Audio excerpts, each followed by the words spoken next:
বলতে পারে না, কারণ তার অনেক ভুল।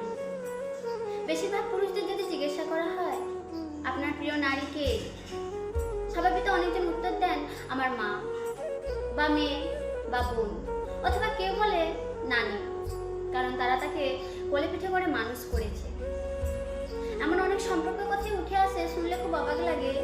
কেউ একজন বলে না যে আমার প্রিয় নারী আমার স্ত্রী, কারণ বাঙালিদের সমস্যা বউকে ভালোবাসলে বললেই মান সম্মান চলে যাবে, বা সবাই বউ পাগল বলবে, বা বউর পাশে ছোট হয়ে যাবে, অথবা বাকি পুরুষদের কাছে হেডাম কমে যাবে।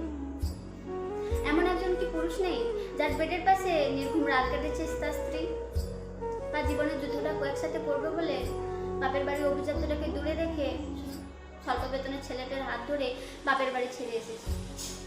শ্বশুর বাড়ি ঝাল ভাত খেয়েও বাপের বাড়ির ফোনে বলেছে আমি অনেক ভালো আছি। না নিজের বিছানা ছেড়ে, মার হাতে রান্না ছেড়ে, নিজের জন্মের বাড়িটা ছেড়ে আসা এতই সহজ, যার জন্য নারী কোনোদিন প্রিয়